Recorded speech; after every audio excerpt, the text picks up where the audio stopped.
Uma ligação vazada revelou um clima de tensão entre Donald Trump e o premier israelense Benjamin Netanyahu.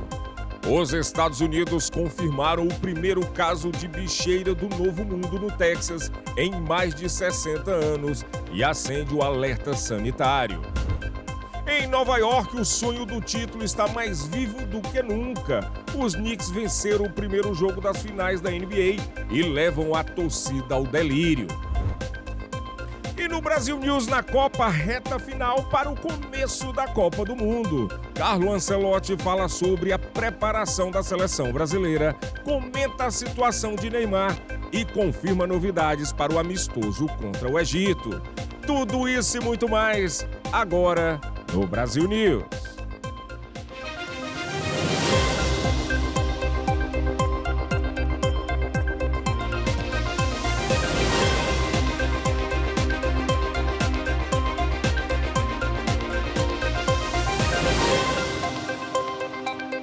Boa noite.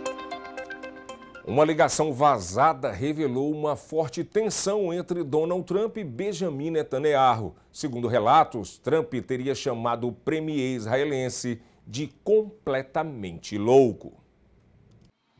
Por muito tempo, o primeiro-ministro israelense Benjamin Netanyahu se apresentou como um estrategista hábil para lidar com Donald Trump. No entanto, as tensões entre eles foram expostas após o vazamento esta semana de uma acalorada ligação telefônica entre os dois, em que o presidente dos Estados Unidos teria chamado Netanyahu de completamente louco. Em dado momento eu disse: Bibi, precisamos parar com isso. Autoridades israelenses reconheceram que esta foi a conversa mais dura entre os dois até o momento.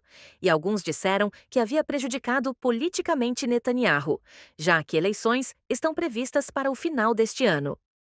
Netanyahu, o primeiro-ministro israelense há mais tempo no cargo, teve repetidos embates com governos republicanos e democratas. Ainda assim, Israel continuou sendo o aliado mais próximo de Washington no Oriente Médio. Porém, as divergências que antes eram administradas a portas fechadas agora parecem estar se tornando muito públicas. Após o contato telefônico, Trump disse que Israel e o Hezbollah haviam concordado em parar de se atacar mutuamente. Isso provocou acusações por parte de opositores políticos de Netanyahu e de alguns membros do seu próprio governo de que ele havia cedido a soberania de Israel aos Estados Unidos. As guerras com o Irã e o Hezbollah têm gozado de grande popularidade em Israel, inclusive entre apoiadores dos rivais políticos do primeiro-ministro. Grande parte da população quer que os combates continuem. Por outro lado, nos Estados Unidos, muitos eleitores, incluindo membros da base conservadora de Trump, se opõem à guerra. Pesquisas recentes mostraram que o governo de coalizão de Netanyahu, o mais direitista da história do país, pode não obter maioria nas próximas eleições. De acordo com analistas, o primeiro-ministro quer atender às demandas de Trump, na esperança de que o apoio do norte-americano o beneficie eleitoralmente. No entanto, alguns israelenses não se sentem confortáveis com a influência que Trump parece ter sobre as decisões militares de Israel. Em algumas ocasiões, Netanyahu disse que, desde que os Estados Unidos e Israel iniciaram a guerra com o Irã, fala com o presidente norte-americano quase diariamente, caracterizando frequentemente sua relação como a de um par que toma decisões em conjunto. E os Estados Unidos confirmaram o primeiro caso de bicheira do Novo Mundo no Texas em 60 anos. Os Estados Unidos confirmaram um caso de bicheira do Novo Mundo em gado no Texas, o que acendeu o alerta na indústria pecuária do país. A mosca parasita deposita seus ovos em feridas abertas e suas larvas penetram no tecido vivo, causando danos graves e, se não tratada, a morte. O Departamento de Agricultura dos Estados Unidos informou que a infestação foi detectada em um bezerro, próximo à fronteira entre o país e o México. É o primeiro caso confirmado no Texas desde 1966 e representa uma grande preocupação para os pecuaristas, já que a praga tem avançado de forma constante em direção ao norte através do México. Por isso, as autoridades estão agindo rapidamente, impondo quarentenas, intensificando a vigilância e aplicando tratamentos no gado nas áreas afetadas. Também estão sendo ampliadas as campanhas de divulgação e a distribuição de medicamentos para conter a propagação. As larvas da mosca da bicheira geralmente entram pelo corpo através de feridas e podem afetar o gado, a fauna silvestre, os animais domésticos e, em casos raros, os humanos. O Departamento de Agricultura indicou que moscas estéreis estão sendo liberadas para eliminar a população da praga. A secretária de Agricultura norte-americana, Brooke Rollins, afirmou que a situação está sendo contida e ressaltou que o abastecimento alimentar dos Estados Unidos continua seguro. Ainda assim, o surto representa um risco econômico significativo, com perdas potenciais para a pecuária texana que poderiam chegar a bilhões de dólares caso a doença se espalhe. O rebanho bovino dos Estados Unidos já se encontra em seu nível mais baixo em décadas e qualquer nova perturbação poderia provocar outro aumento nos já elevados preços da carne de boi. As autoridades pedem que pecuaristas e moradores verifiquem os animais, incluindo os domésticos, em busca de feridas incomuns e que reportem imediatamente qualquer suspeita de infecção. Após 27 anos de espera, os torcedores do New York Knicks lotaram Madison Square Garden para acompanhar o primeiro jogo das finais da NBA. Milhares de fãs vibraram dentro e fora da arena, transformando o local em uma verdadeira festa. Com o grito de "Let's go Knicks", a torcida celebrou a emocionante vitória de virada da equipe sobre o San Antonio Spurs no jogo 1. Liderada por Jalen Brunson, a cidade de New York vive novamente o sonho do título da NBA. Nobody can stop us! Nobody can stop us! Knicks in four! Let's go! Let's go, Knicks! The crowd is amazing, the watch parties are insane, and the support for the Knicks is crazy. Let's go, Knicks! Let's go, Knicks! Woo!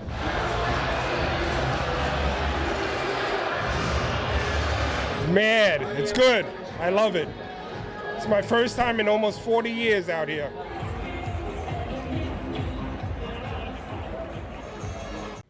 E veja agora um giro de notícias pelos Estados Unidos. A rainha do pop surpreendeu fãs ao transformar a Times Square em New York em uma enorme festa do mês do orgulho LGBTQIA+.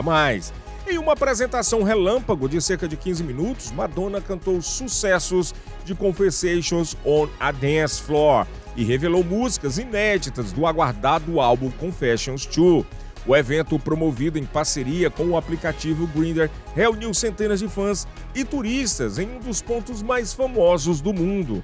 A cantora também aproveitou a ocasião para desejar um feliz mês do Pride e reforçou sua histórica ligação com a comunidade LGBTQIA+. O que era para ser um assalto terminou de forma inesperada. 4 adolescentes são acusados de tentar roubar um ex-fuzileiro naval em frente à própria casa. Segundo Jacob Bordatura, os suspeitos exigiram as chaves do carro, celular e pertences. Mas em vez de se render, ele reagiu e conseguiu segurar a arma de um dos assaltantes. Imagens da câmera de segurança mostram a luta corporal até o disparo durante a confusão. Poucos segundos depois, o pai e o irmão mais novo da vítima correram para ajudar. A polícia informou que a família conseguiu conter os suspeitos até a chegada dos agentes. Apesar do momento de tensão, ninguém ficou ferido. Imagens de uma câmera veicular registraram um acidente impressionante em São Francisco. Um bug elétrico de 3 rodas atingiu em cheio um Audi preto em um cruzamento, lançando o motorista do veículo menor para o meio da rua, diante de pedestres assustados. Segundo a polícia, 4 pessoas sofreram ferimentos leves e moderados após a colisão, ocorrida na região das ruas de Baker e Hayes. As causas do acidente ainda estão sendo investigadas pelo Departamento de Polícia de São Francisco, na Califórnia. A seguir, após acidente que matou uma funcionária de um pedágio na entrada de uma praia na Flórida, o condado de Volusia começou a testar medidas de segurança no local.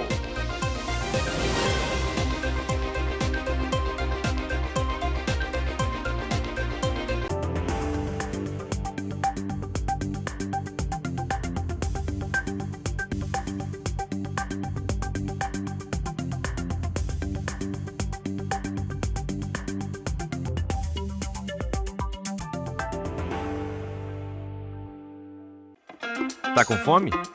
Resolve agora. Café da manhã completo, fresco e pronto. Almoço? Esquece fila, esquece demora. Aqui é rápido, cheio de sabor. Bateu à vontade à tarde? A gente entrega. Abre o DoorDash, procura Teixeiras Bakery. Pediu? Chegou. Simples assim. Peça agora. Teixeiras Bakery. Mata a fome do jeito certo.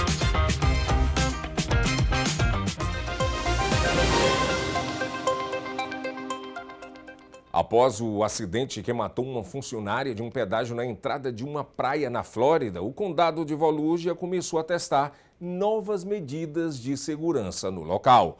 A repórter Lorena Gomes tem as informações. O condado de Volusia estuda a instalação de barreiras e outros dispositivos para evitar novas tragédias nas rampas de acesso à praia. As estruturas testadas ainda são temporárias e serão avaliadas nos próximos dias, inclusive para garantir a passagem de veículos de emergência. O acesso à praia de Dunlawton deve permanecer fechado, pelo menos até a próxima semana. Na segunda-feira, uma motorista dirigindo uma caminhonete desceu a rampa em alta velocidade, atingindo a cabine de pedágio e matando a atendente antes de parar na areia.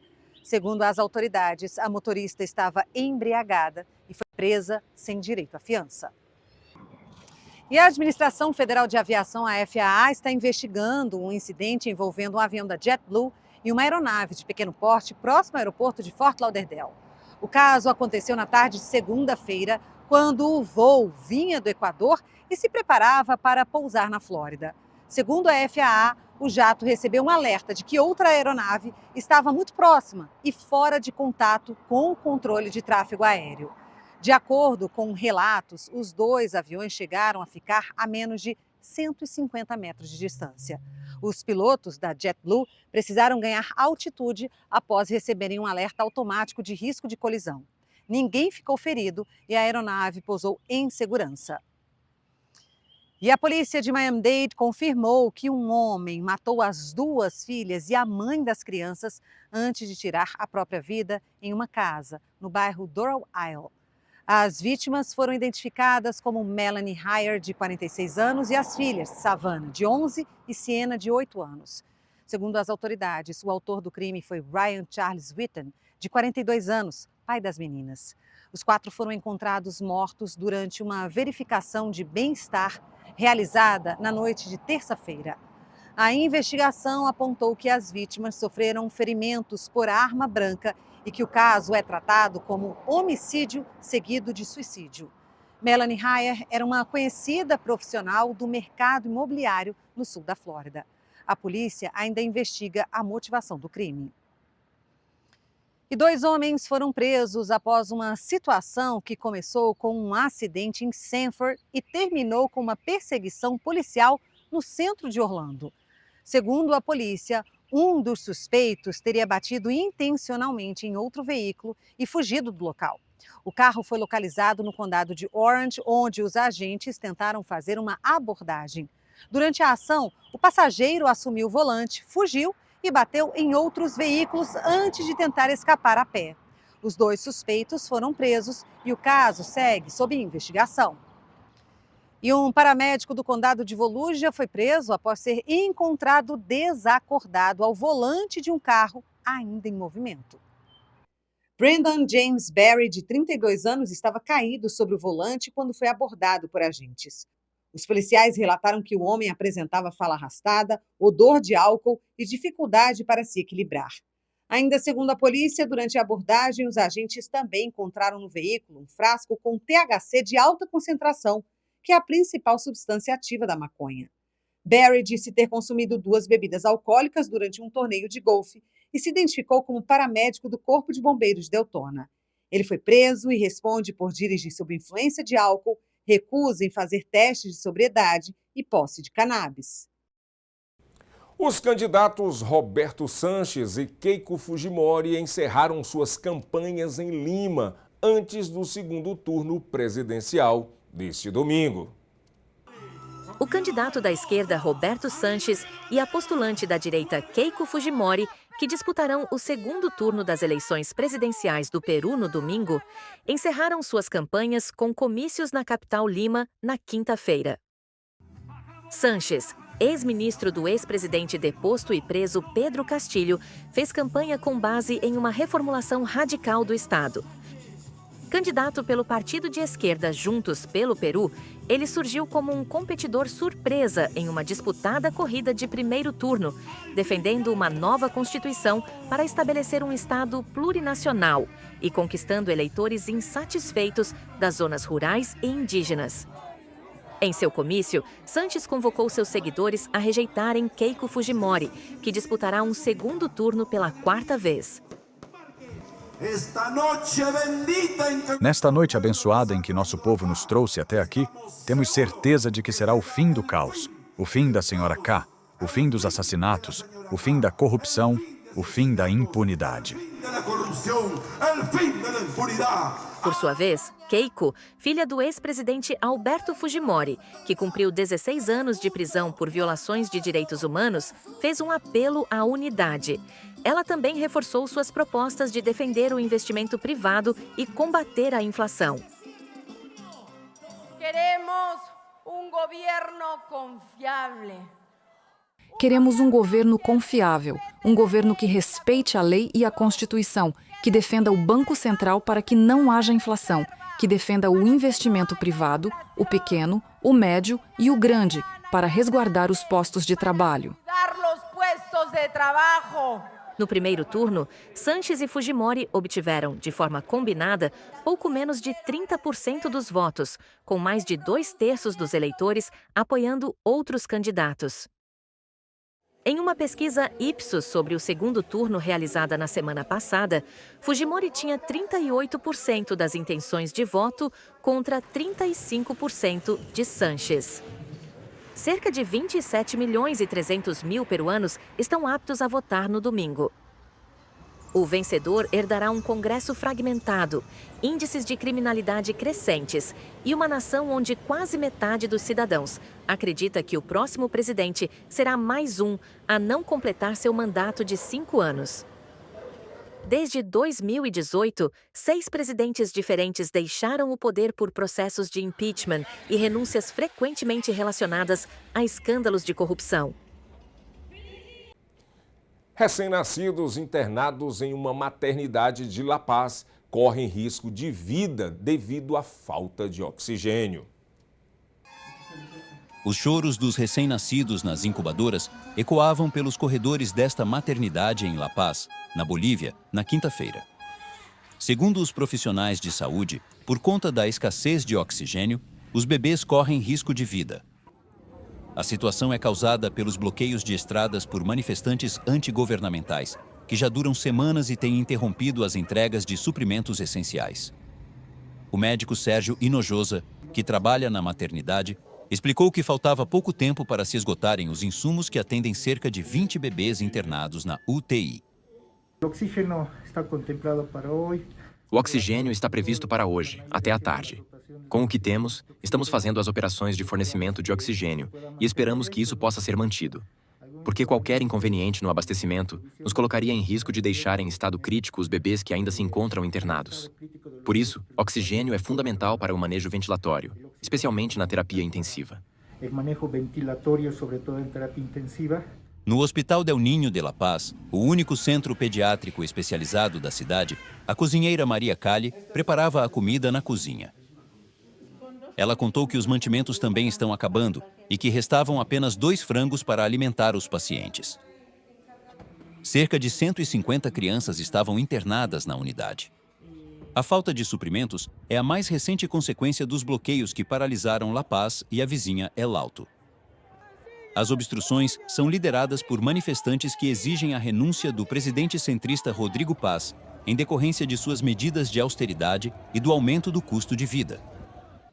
Para lidar com os distúrbios, o governante afirmou ter enviado um projeto de lei ao Congresso que autorizaria operações conjuntas da polícia e dos militares para liberar as estradas. Além disso, ele disse ter pedido aos parlamentares que agilizassem sua apreciação.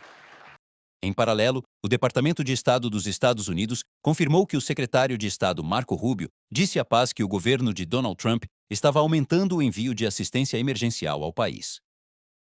No entanto, apesar das novas medidas, o tempo na maternidade estava se esgotando. Precisamos de oxigênio. Por favor, deixem passar, parem de bloquear. Após 3 anos, a Parada do Orgulho GLBTQIA+, voltou às ruas de Jerusalém com um forte tom político. Pedindo mais direitos e maior proteção à comunidade LGBTQ+, os participantes da Parada Anual do Orgulho marcharam por Jerusalém na quinta-feira. Após uma pausa de 3 anos, o evento ocorreu sob rígidas medidas de segurança. Com as eleições parlamentares de Israel se aproximando, a parada também teve um caráter fortemente político. O lema deste ano foi "Exigindo Mudança", e, diferentemente de edições anteriores, a marcha seguiu em direção ao Knesset, o parlamento israelense. A Parada do Orgulho é basicamente o único lugar aqui em Israel, aqui em Jerusalém, em que a parada ainda é política. E eu acho que isso é realmente importante porque as posições políticas aqui não são mais tão fortes como antes. É importante porque ainda não conquistamos todos os nossos direitos. A Parada do Orgulho é um lugar incrível. Eu adoro vir aqui. É o 6º ano que venho. Há muita aceitação e eu realmente gosto da atmosfera e tudo mais. Além das exigências por mais igualdade de direitos, também podiam ser vistas faixas com críticas à política israelense. As rígidas medidas de segurança estavam relacionadas, entre outros fatores, a um ataque ocorrido em 2015. Na ocasião, um homem ultra-ortodoxo esfaqueou uma pessoa e feriu várias outras durante a parada. A Basílica da Sagrada Família, em Barcelona, receberá o Papa Leão neste sábado. A icônica Basílica da Sagrada Família, em Barcelona, será o ponto central da visita do Papa Leão à Espanha. A viagem de uma semana do Pontífice, que começa no sábado, marcará seu primeiro deslocamento a um país da União Europeia, para além da Itália. Durante a viagem, Leão se encontrará com migrantes nas Ilhas Canárias que enfrentaram as perigosas águas do Atlântico para entrar na Europa. Além disso, ele será o primeiro Papa a discursar no Parlamento espanhol. Na capital catalã, Leão também celebrará uma missa solene na Sagrada Família, a obra-prima de Antoni Gaudí, e abençoará a recém-concluída Torre de Jesus Cristo. A arquiteta e especialista em Gaudí Chiara Curti disse que a presença do Papa ressaltaria o significado duradouro da obra do gênio do modernismo catalão. Sua obra não está concluída. Era seu desejo que durasse por muitíssimos anos. E o Papa Leão XIV vem realmente por isso. Ele não vem para dar seu imprimatur, como costumavam dizer, no sentido de que a Sagrada Família, assim, está agora completa. Mas sim para nos mostrar um caminho, né? Esse caminho de sermos construtores. A construção da Sagrada Família, iniciada em 1882, tornou-se sinônimo da própria Barcelona, uma cidade agora definida tanto pela imaginação espiritual de Gaudí, quanto por sua identidade urbana moderna. Após 144 anos de obras, a Basílica é agora a igreja mais alta do mundo, erguendo-se cerca de 172 metros acima do nível da rua. A cantora Dua Lipa e o ator Callum Turner chegaram a Sicília para celebrar o casamento com uma festa de 3 dias. Os recém-casados Dua Lipa e Callum Turner chegaram na quinta-feira a Palermo, a capital da Sicília, para preparar o que devem ser 3 dias de celebrações durante o fim de semana em comemoração ao seu casamento. A cantora pop de 30 anos e o ator de 36 foram fotografados sob o sol no Grand Hotel Villa Idiea, um 5 estrelas da cidade pertencente ao empresário britânico Rocco Forte e sua família. De acordo com relatos da imprensa, o casal se casou no fim de semana em uma cerimônia simples em Londres e agora está organizando uma festa em Palermo para amigos e familiares. Dua Lipa ganhou 3 prêmios Grammy e entre seus álbuns está o sucesso Future Nostalgia, de 2020.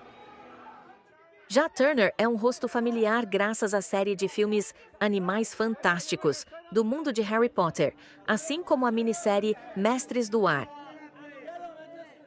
No próximo bloco, o técnico da seleção brasileira, Carlo Ancelotti, concedeu entrevista coletiva nesta sexta-feira em New Jersey, antes do amistoso contra o Egito, o último compromisso do Brasil antes da estreia na Copa do Mundo.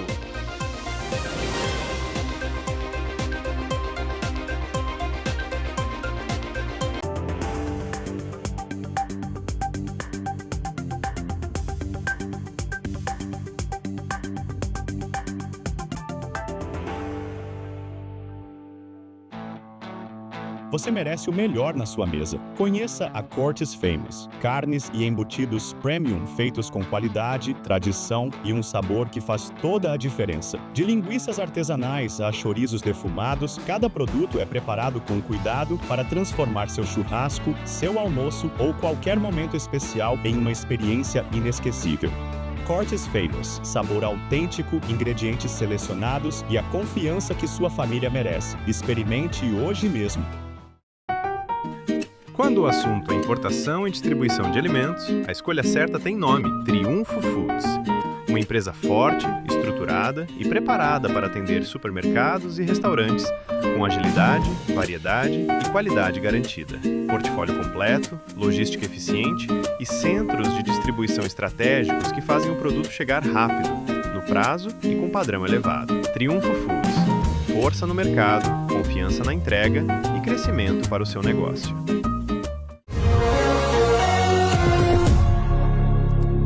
O técnico da seleção brasileira, Carlo Ancelotti, concedeu entrevista coletiva nesta sexta-feira em New Jersey, antes do amistoso contra o Egito, o último compromisso do Brasil antes da estreia na Copa do Mundo. A partida será disputada neste sábado em Cleveland, Ohio, e durante a coletiva, Ancelotti falou sobre a preparação da equipe para o Mundial e os ajustes finais antes da estreia diante do Marrocos. A equipe embarca para Cleveland ainda nesta sexta-feira e nós, do Brasil News, estivemos presentes, acompanhando tudo de perto e também tivemos a oportunidade de fazer uma pergunta ao Mister. Por favor. Bom dia, Mister. Amadeu Maia, SBT Television, SIC Internacional. Mister, se o Brasil conquistar o hexacampeonato agora em 2026, será o maior título da sua carreira e quais as suas expectativas para essa conquista? Já contestei a semana passada, se é melhor que... É um desafio muito grande, uma responsabilidade muito grande, mas também poder preparar, poder viver este período é uma felicidade muito grande. E o Mister confirmou que Neymar está evoluindo na recuperação da lesão na panturrilha. O camisa 10 fará novos exames na segunda-feira e pode voltar aos treinos já na próxima semana. A situação do Neymar é bastante clara, está fazendo um ótimo trabalho individual. Creio que a final de semana, amanhã, vai fazer uma ressonância. E depois da ressonância, se tudo sai bem, pode treinar com o grupo a próxima semana. E ainda nesta coletiva de imprensa, em clima de descontração, Ancelotti confirmou que o Everton e Douglas Santos estarão em campo no amistoso da seleção brasileira contra o Egito neste sábado. O treinador soltou a informação durante a coletiva e arrancou risadas dos jornalistas. No he dado a escalação, mas ao final a tenéis. Everton vai jogar a segunda parte e Douglas empieza. Falta algo? Não. E a seleção brasileira está hospedada no exclusivo The Ridge Hotel em Basking Ridge, New Jersey, a cerca de 50 quilômetros de Nova York, reservado apenas para a delegação da CBF. O hotel conta com 171 quartos e diárias que podem ultrapassar R$2.000, além de salas de reunião, anfiteatro e estrutura de alto padrão. Escolhido por oferecer privacidade, segurança e conforto, o local fica a apenas 30 minutos do MetLife Stadium e 15 minutos do centro de treinamento da seleção durante a Copa do Mundo FIFA 2026. E o nosso mascote, o Canarinho Pistola, já desembarcou em Cleveland, no estado de Ohio. E agora a expectativa é pela chegada da seleção brasileira. A equipe comandada por Carlo Ancelotti enfrenta o Egito nesse sábado, no último amistoso, antes da estreia da Copa do Mundo 2026. A preparação entra na reta final e a cobertura completa você acompanha aqui no Brasil News na Copa, direto dos Estados Unidos. Com a Copa do Mundo se aproximando, o condado de Broward lançou uma campanha para atrair parte dos turistas que devem visitar o sul da Flórida durante o torneio. A iniciativa lançada na quinta-feira, Broward Welcomes the World, vai destacar a cultura, a diversidade e as atrações locais, incentivando os visitantes a conhecerem cidades além do entorno do estádio em Miami. Segundo as autoridades locais, a Copa do Mundo pode movimentar cerca de 1 bilhão e 300 milhões de dólares na região. O condado também anunciou rotas especiais de transporte público para facilitar o acesso dos torcedores aos jogos e reduzir o trânsito. A programação de abertura acontece neste fim de semana em Lauderhill, com eventos esportivos, apresentações culturais e shows ao vivo. A Copa do Mundo de 2026 terá um ingrediente fundamental que muita gente nem percebe: a grama dos estádios. Billions of fans will tune into the 2026 World Cup to cheer their national teams. Few of them will likely notice something vitally important to the event: the turf beneath their feet. The grass grown for the World Cup is the culmination of a global mission that includes scientists, farmers, and turf specialists. The end goal is to produce pitches that can withstand elite play in the varied summer climates at 16 venues across the United States, Canada, and Mexico. Yeah, we've got a pretty cool relationship with the sporting world especially. Tom Wren, a manager at global grass seed company DLF, says the tournament is a chance to see grass processed by his company used on soccer's biggest stage. It's pretty neat, and it's a talking point, right? You sitting around watching a game, having a cold one with the buddies, and being able to say, "Oh, that's our grass. That one right there. That came through here." But yeah, it's neat. It's a neat experience, and obviously, when you can take a piece of home to some of those bigger scale events, it's pretty cool. The playing surfaces are being tailored to local conditions, putting turf science to its ultimate test, creating living surfaces that can endure kicks, cleats, tackles, and scorching summer heat. Leah Brillman, who has a PhD in grass science, is a senior manager at DLF. It's not only turf quality, which is a hard thing to say for people who don't understand it, but it's also things like we want to have disease resistance. We want these things to require less water than what they used to require. They need to germinate, especially for like sports fields. They need to germinate quickly and establish quickly so that they can take the wear and tear of the players on them.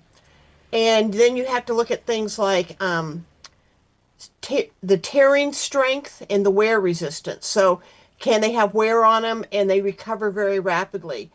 FIFA has also invested heavily in football-specific turf development, meaning the surfaces used in 2026 are likely to differ from those seen at past World Cups.